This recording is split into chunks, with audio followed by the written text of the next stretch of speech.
Hello to my friends in Effingham. This is Patrick Risch of Sports Impacts and Washington University in St. Louis. And I wanted to put together this short video presentation, which complements the proposal that I've put together for you.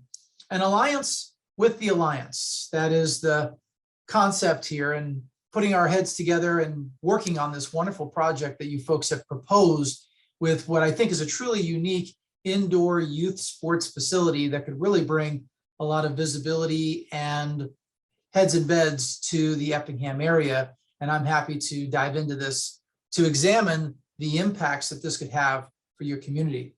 First, let's talk about my previous relevant experience. The coolest sports and entertainment study, it was done in 2020. That was to support evidence of the impact the Buffalo Bills have on Western New York. And recently, the state of New York approved some funding to help support their efforts. Elizabethtown Sports Park, I've done work for them in the past. 10 years ago, they opened their doors. The feasibility study that I did for them was instrumental in validating their moving ahead with that project. And also the Elgin Sports Complex in suburban Chicago did something similar for them back in 2008, which was, by the way, the same year that I did some work with Hank Stevens in Effingham. Qualifications and references. I've got 20 plus years in consulting, 90 plus projects spanning pro, college, and youth sports. And I have references spanning all levels of sport, including such people as Jana Clark with the Elizabethtown Sports Park, Frank Viverito, the president of the St. Louis Sports Commission, Jennifer Hawkins, the president of Visit Pittsburgh Sports, and Dave Beechnow, who I've done many projects for up in Detroit.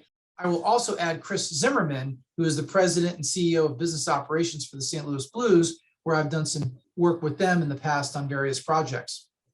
In fact, here is Jana Clark's email referral shared with me on April 30th. I'll read what she wrote. Dr. Risch's work for our community was a vital piece in telling our story to stakeholders in our business community relating to the impact of sports tourism. His expertise and data-driven strategies are extremely necessary. He's a trusted source and a true partner in helping his clients. In terms of the project methodology, I would like to review the scope that was shared with me by the Alliance. And in particular, you had 8 action items. And as I look at these 8 action items, I really would break it down. My methodology is really a 2-phase process. The first phase is market research. And as I look at this, categories A, B, F, and G are part of that market research process. So A, B, F, and G would be the first phase of the work that I'll do between mid-May and mid-July. And then the economic and fiscal impact analysis, which is scope C, category C, that would be done during the last third of this period. And of course, categories D and E, the state of play attendee estimates and the Smith travel data, that will help supplement the work that I do in category C. And of course, the estimates of the state of play will be formed in part based on the market research done looking at scope A, B, F, and G. Scope H, which is evaluating the non-sports, we'll try to keep that separate, and that'll be the third phase of the analysis. So again, the market research phase, categories A, B, F, and G. The economic and fiscal impact phase would be category C, which is supported by categories D and E. Category H, looking at the non-sporting events.